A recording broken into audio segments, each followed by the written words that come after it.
Hey guys, welcome back to Danganronpa 2. And Happy New Year, everybody, at the time this video will be out. It's been a little while. I've done a lot of the dating sim stuff off-screen for a while. I don't know, I'm wondering if some of that's going to get kind of monotonous after a while. I don't know how much of it I'm actually going to on-screen now that I think about it. But hopefully at least once we get to...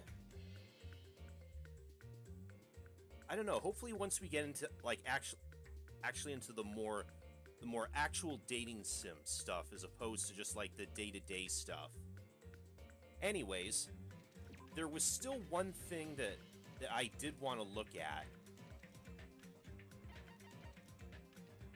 And that is, there's one mode we haven't looked at, and it's this.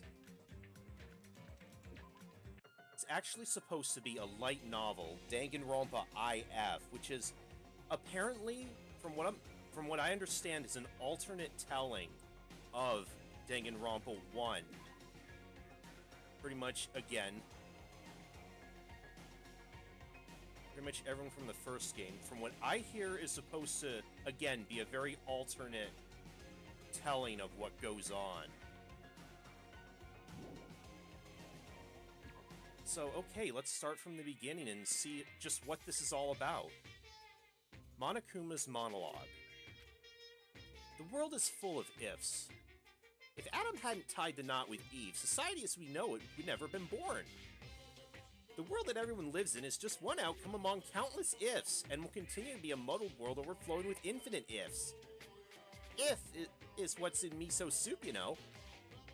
What lies beyond this point is a scary world filled with iffy stepfathers who abandon their families. A kind battle where the inside and outside are filled with uncertainty. Ah, but don't break it, okay? Be so expensive that there would be no way you'd ever be able to pay me back. But no matter how you look at it, ifs are simply words like any other. No matter how hypothetical the story may be, the future's the only thing that's truly foggy. And the past is more solid than a frozen banana. Can't change a conclusion that's already happened. Even if you see a world that may have existed, it wouldn't affect the people living in reality. Because if is only if, after all. Even if a parallel world exists where a particular if actually happened, humans can't cross the boundaries between worlds that easily. No matter how far if goes, it will always be a what-if scenario. You really want to see that? You've got some sick interests. Don't you think that's an insult to Makoto and the others after the tragedy they overcame? As far as I'm concerned, I'll still insult them. If you're gonna look at if, I think it's better if you view the outside of the Klein bottle first. It might be better if you view the ending of a video game called Danganronpa Trigger Happy Havoc. Try to play it multiple times and spend your free time with Junko and Ashima at least 3 times too. And it may be ideal if you collect all the items and movies too. But if you guys have come that far, I'm sure you've already done all that. Yes, we have. Still, I'd buy the game if I were you. I'd actually buy at least 2 copies if I were you. The curtain lowers.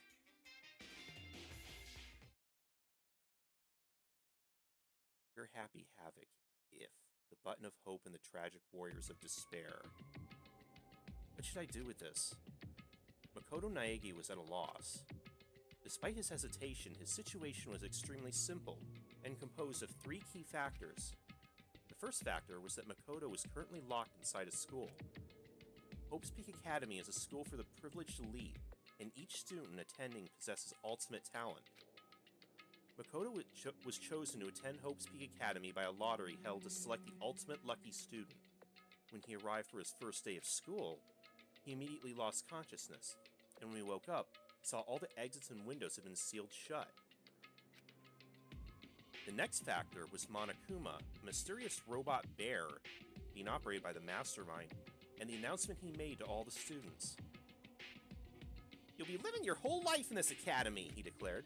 If you want to leave, then kill someone and become the Blackened. The strange remote-controlled robot was telling Makoto and his fellow Ultimates to start killing each other in exchange for their freedom. They learned that more than one Monokuma exists, and that each one contains a bomb to prevent anyone from attacking him. On top of that, Monokuma announced that anyone who attempted to harm him would receive punishment. The third and final factor was the red button that Makoto was currently holding in his hand.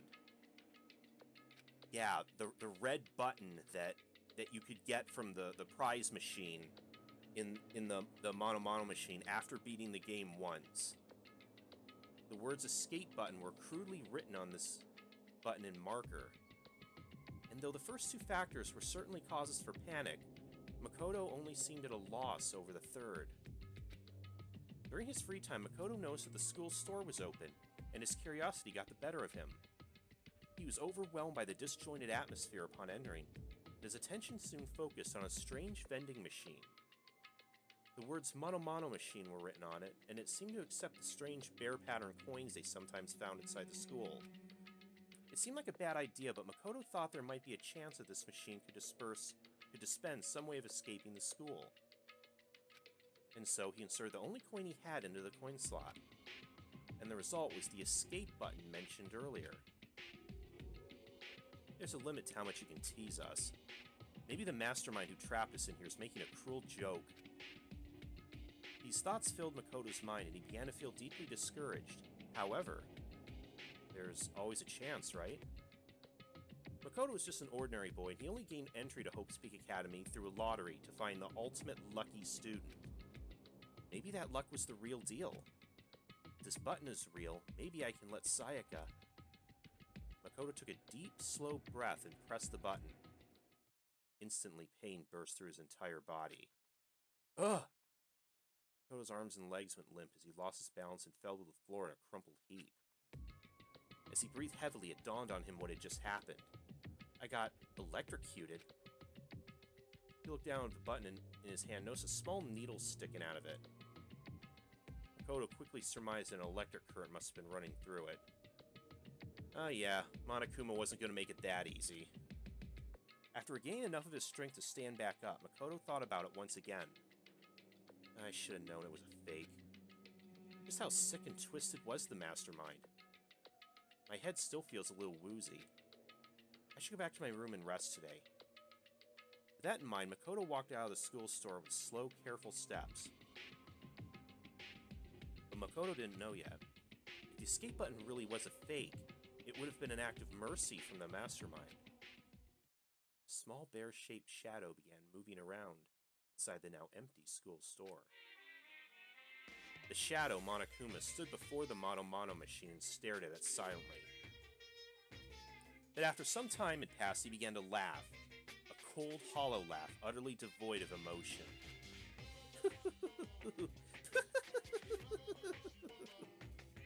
Despite the fact that he was alone, Monokuma began to talk, almost as if he were speaking to someone.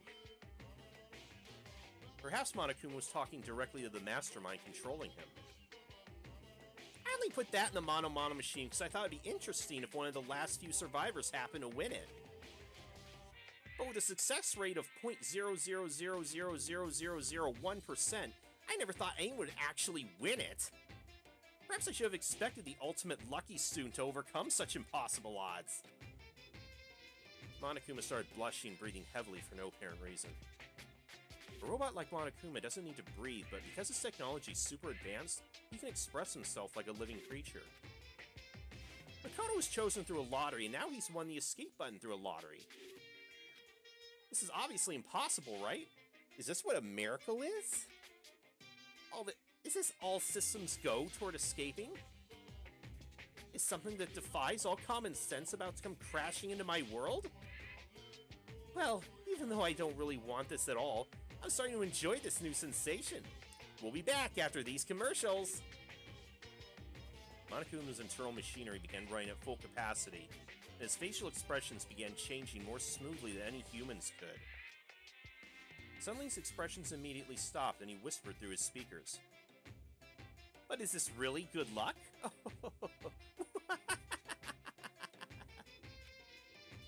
After muttering something so ominous, Monokuma's loud screeching laughter rang jarringly throughout the room. The situation that was about to unfold contained two conflicting emotions in equal measure: hope and despair.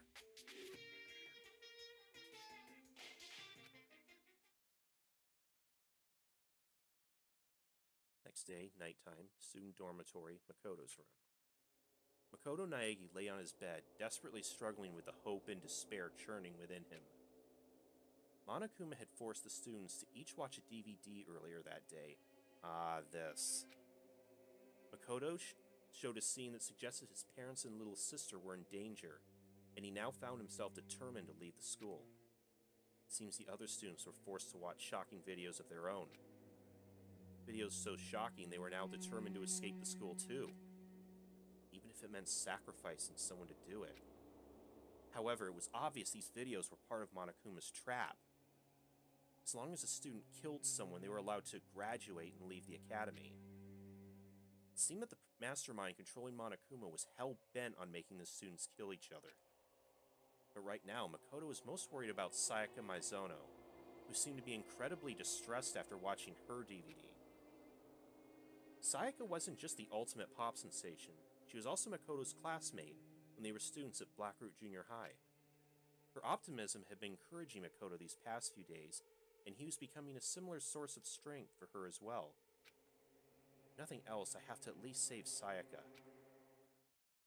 As soon as Makoto thought that, he suddenly felt a small headache. Was he still reeling from being punched by Mondo the other day, or was this a side effect of being electrocuted by the escape button? As Makoto pondered these things, the pain slowly subsided, and he returned to his determined thoughts of escape. Anyway, we all need to work together and... Huh? At that moment, Makoto realized his goal had changed slightly. We all need to. Ideally, it would be best if everyone survived together. However, aside from Sayaka, Makoto had never met the other students before. He didn't know if they could even be trusted in the first place. But at that moment, he trusted them without even an ounce of suspicion. He believed they were worth helping, even at the cost of his own life. Just like Sayaka. Why? The headache struck again, as if all the blood vessels in his brain were being individually sliced open. Why did I just think I could trust the others as much as I trust Sayaka? Makoto tried to figure out why his thought process had suddenly changed. Something was wrong. The throbbing pain in his head seemed to synchronize with a strange feeling that something was approaching him. As a ray of light began to form within the dark recesses of his own mind. The doorbell rang. Someone's here. He quickly got out of bed, but that only made the headache worse. No concern for his safety, Makoto carelessly opened the door to his room and came face to face with Sayaka. I'm really sorry to come by so late. Sayaka? Pain. What are you doing out so late? The moment he saw her face, the pulsating pain in Makoto's head began accelerating. It felt like his world was being torn apart from the inside out. Sorry to bother you, but something really weird just happened and... Makoto, what's wrong? You don't look so well. Sayaka was pale and had been trembling when she came to Makoto's room, but she seemed surprised to see that his complexion was worse than her own. Oh, yeah, I'm fine. It's just my head. Makoto couldn't finish his sentence. His eyes rolled back into his head as he lost consciousness and slowly fell to the floor. Sayaka's beautiful voice let out a scream as she stood over Makoto's body.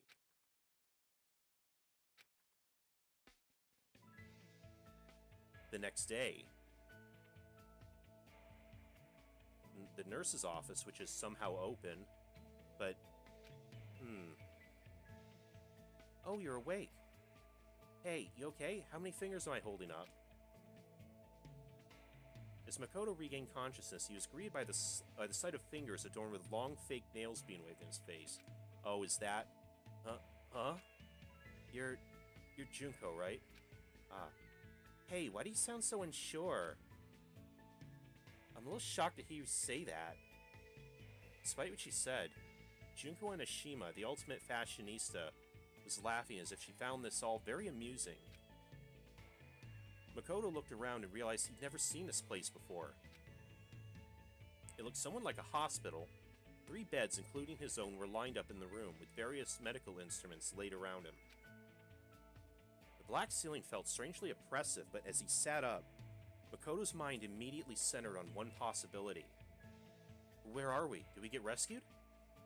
Huh, that'd be nice, huh? She replied as she looked away. Junko explained that this was the nurse's office on the first floor of the academy. That Monokuma thing said, I can't bear to see my precious students getting sick, and opened this place up this morning. But don't you think it's suspicious? What if all these meds are poison? To be honest, I wouldn't be surprised. Makoto remembered his encounter with the escape button and let out a small sigh. So why am I here, Junko? You should thank Sayaka for that. She was here the whole night taking care of you. She was? Yeah, so if she was here, then she wasn't plotting murder of her own, it backfiring on her and getting killed by Leon. Junko ignored Makoto's surprise and continued casually talking. But then Taka got all fired up and was like, we should take turns watching over him. I just happened to be on duty when you woke up. Well, and even then, only because Byakuya ditched. Yeah, that sounds like Byakuya. I see, thanks. Like I said, you should thank Sayaka. Anyway, how are you feeling? Is everything alright? Makoto thought about it for a moment and remembered what he had been thinking about just before he lost consciousness. This is kind of weird, but... Actually, it's a really weird question, but... What's up? Junko, we've never met each other before, right? On hearing this, Junko's eyes widened, but a few seconds later she began to laugh. Huh? Are you for real? That pickup line is like, so totally played out, you know? Even though she was grinning, a serious look came over her face. Just so you know, you shouldn't expect anything like that from me. I know I look this way, but I take my virtue pretty seriously. No, I mean, I never expected... Well, that's what I figured. It's obvious you were a total Omega male anyway. Well, gee, thanks. Makoto and Junko continued to talk to one another.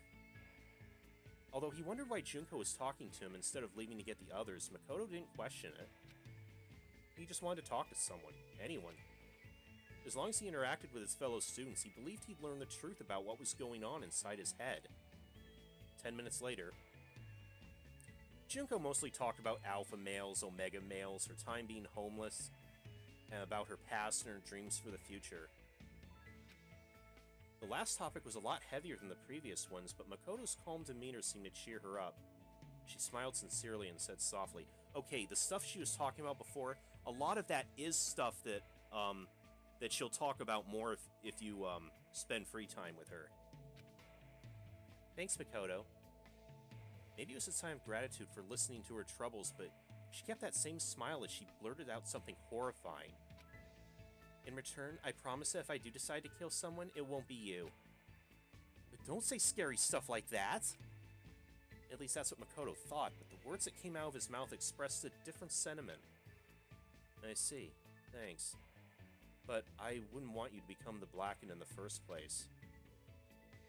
For some reason, Makoto felt like the murderous words that came out of Junko's mouth seemed like a natural thing for her to say. And I think I know why. She seemed very surprised by Makoto's response and quickly blurted out, Huh? Are you serious? I was just kidding. Oh yeah, of course. Sorry for acting so weird. No worries, let's just chalk this up to you being woozy from your recovery.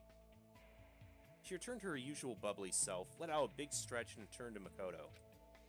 I'm gonna get going now. Make sure you don't get killed before the next person arrives. After seeing her off, Makoto lay back down in the bed and started thinking to himself. What is this strange feeling?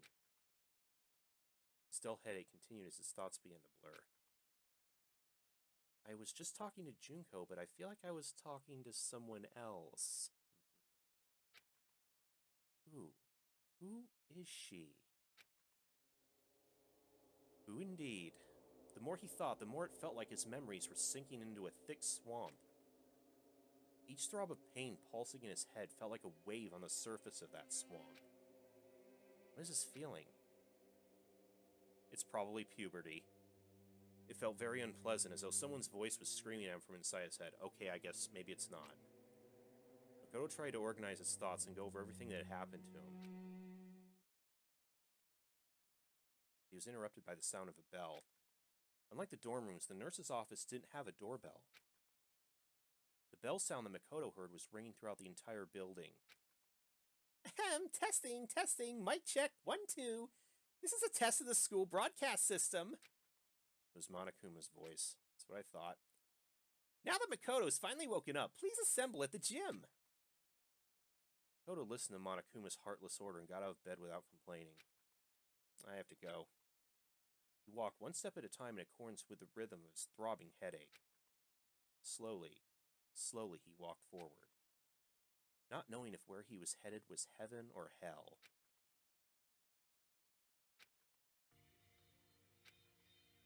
Gym. Makoto, you alright? Sayaka ran over to Makoto as soon as he entered the gym. Yeah, thanks. Sorry about yesterday. I guess I really worried you. Please don't apologize. I'm sorry too. I barged into your room when you weren't feeling well. Now that you mention it, said Makoto, what happened yesterday? Sayaka looked away for a brief moment, but immediately turned back, smiled her pop sensation smile, and shook her head. It's nothing. I'll tell you some other time. Huh? While they were talking, Kiyotaka Ishimaru, the ultimate moral compass, stepped forward, pointing an accusatory finger at Makoto. You're late, Makoto! Explain why you were tardy! The other students collectively raised their eyebrows as if they're thinking, why is this guy yelling at someone who is sick? However, Makoto just smiled gently and answered him honestly. I didn't feel well, so I was resting in the nurse's office. Can you write that in the daily logbook? I see. That's consistent with my information. If that's the case, then I shall consider this matter settled. The conversation progressed smoothly, and Taka smiled as he kept talking. Ha ha ha ha! I'll take full responsibility for recording it. Just focus on recovering. If you ever feel ill, please report to the health committee. Seems we'll need to appoint health committee members after this meeting, though. Taka walked away, mumbling to himself as he opened a daily logbook he found in the academy supply room. Celestia Ludenberg, the ultimate gambler, saw the whole conversation and walked up to Makoto. Despite his unreasonable behavior, you knew exactly what to say to him. Huh? As soon as Celeste said that, it dawned on Makoto. It's true he didn't feel well, and he had been resting in the nurse's office. But when Taka asked him why he was late, even though he should have already known the reason, Makoto didn't feel annoyed or disappointed. It's as if he expected Taka to say that. Makoto felt strange that he accepted Taka's personality so quickly. He couldn't understand why he asked Taka to do something as unnecessary as recording it in the daily logbook in the first place. Why did I say that? It's like I was used to it. His response to Taka's demands came as naturally to him as breathing. Why? Why? Why? Every time he tried to think about it, his headache grew even worse. As Makoto struggled to think through the pain of his headaches, a black and white stuffed animal jumped out from behind the gym's podium and began twirling around as it spoke in a cheerful voice. Hey guys, is everyone here? He sounded like he was about to lead the students on a field trip, but not a single one of them had a smile on their faces. What is it this time? Are we gonna hijack a cruise ship and run into a gigantic worm? Of course, there was one exception. Yasuhiro Hagakure, the ultimate clairvoyant, still believed their current situation was some kind of planned event. Monokuma just ignored him and continued to address the students with his adorable voice. Today I'm going to tell you about our wonderful academy system. System sure sounds like a great word, don't you think? It reeks of danger, just like a bear. I want you all to trample over the deaths of your friends and grow up to have hardened hearts. It's good to be a little naughty. I want you all to grow poisonous personalities. After making his nonsensical introduction, Monokuma moved on to the next topic. With this, he began providing a detailed explanation of the most vile system in the school, the class trial. Now, you can't just kill someone. You gotta kill someone without anyone else finding out you did it. Monokuma talked about his horrible graduation program with casual indifference. But because the killing hadn't happened yet, his lecture didn't instill any despair in the students. As long as a killing never occurred, there'd be no point to the class trial. But no one could really say that a killing wasn't going to happen. As the students' suspicions began to rise, Monokuma continued to explain the class trial until... Wait, hold on a second. As Monokuma began to explain the executions that would serve as punishment, one girl stepped forward. Junko. As soon as he saw how angry she was, the rhythm of Makoto's headache began to change slightly. Oh yeah, this was where... You're freaking insane, you know that? The girl continued to complain angrily. She seemed completely different from the smiling person Makoto saw in the nurse's office. Huh, was Junko always like that? No, she's different. It's how Junko acts, but... Is that person really Junko? Wait, what am I thinking? As Makoto struggled with his headache and confusion, Monokuma and the girl continued to argue. What? Are you saying you're not going to participate in the trial? Only punishment awaits such blasphemy. What? Punishment? I might, I don't know, throw you in a deep, dark, scary prison or something. Different. The strange feeling he felt was now directed at Monokuma. A prison? No, they aren't that kind. A series of images flashed in Makoto's mind, and at first he thought it was some kind of parade, but he quickly realized that was a mistake. What looked like lights were actually buildings engulfed in flames. The red decorating the scene seemed to have come from human bodies. Despair. It wasn't confined to the Academy or even to Japan. Images of worldwide death and destruction flooded Makoto's brain with every throb of his headache. Seen this before. Besides the indescribable violence taking place in all these images, there was one thing they had in common. Who were they? They're... Rampaging terrorists wearing black and white masks were wreaking havoc in these images. They took everything: money, valuables, lives, families, dignity, the past, the future, possibly even hope. The masks these terrorists were wearing perfectly resembled the face of the stuffed animal arguing with the student before him. Shut the hell up. Say whatever you want. I'm not going to be part of this. Don't be so selfish. You're the one who's being selfish. Kill whoever you want. It's got nothing to do with me. The evil's standing here before me. I'm trembling with fear. But I won't give in to such evil. It's my style to stick it out and resist till the very end. If you really want to get out of here, you'll have to go through me first. Monokuma swung his arms wildly as he charged at the girl with waddling steps. But the girl stomped on the self-proclaimed headmaster of the academy with ease. Yeah, here we go. Yeah! Are you enjoying yourself now? Pinned beneath the girl's foot, Monokuma looked up to the girl's cold eyes and calmly asked, Are you? Huh? Violence against Headmaster Monokuma is not allowed. You have violated a school regulation. Uh-oh. That moment, a chill ran down Makoto's spine. He's gonna get killed. Monokuma's words sounded very threatening to him. It wasn't a prediction or a guess. It was as if he knew the danger Monokuma posed from the start. This continues, Junko's gonna... His mind still didn't fully grasp the situation unfolding in front of him. By the time he realized he was about to remember something, he was already running forward. Junko. The impact of his feet combined with the rhythm of his headache sending his brain and heart into a panic. No, she's different. She's... I invoke the mighty summon spell! Help! To me, godly spear Gungnir! Monokuma wiggled beneath the girl's foot and let out a scream. That exact moment, Makoto charged at her and screamed out. Mukuro, watch out! Huh? The girl dressed as Junko and Ashima widened her eyes in shock. As if to evade the charging Makoto, she jumped back with the agility unheard of in a teenage high school girl. And then, right at that moment, countless spears pierced the spot where she had been standing just a split second ago.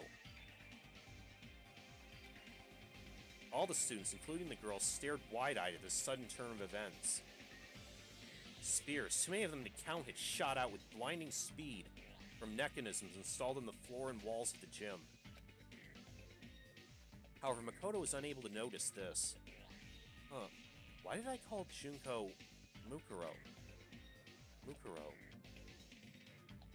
As that thought entered his mind, a sharp, sudden impact struck his side, followed by an intense, deathly pain that ran down his spine and spread through his entire body. The spear stabbed into his side, instantly tore his flesh to shreds and shot out his back, coated in blood and other bodily fluids. Oh no. At that moment, the black fog that engulfed Makoto's mind was consumed by death itself. As if his consciousness slowly faded, he remembered everything. Because of the electric jolt and the chemical compound from the escape button, because of that button that he found by chance, Makoto Naegi managed to escape. He escaped this hopeless game where he and his fellow students had their memories stolen and were forced to kill each other. Of course, that escape is also what led him to this current life-or-death predicament. In the end, perhaps he only escaped from one despair to fall into another. But at the same time, his actions had unintended consequences for one person. The girl living a false identity as her beloved little sister, Junko Enoshima. Mukuro Ikusaba, the ultimate soldier and a member of Ultimate Despair. Her past, her future, perhaps even her hope itself, are on the path to despair.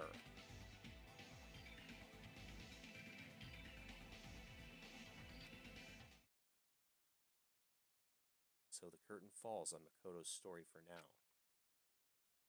At this point, the story is about a certain girl. A girl who's more pitiful than anyone else in this sealed-off academy.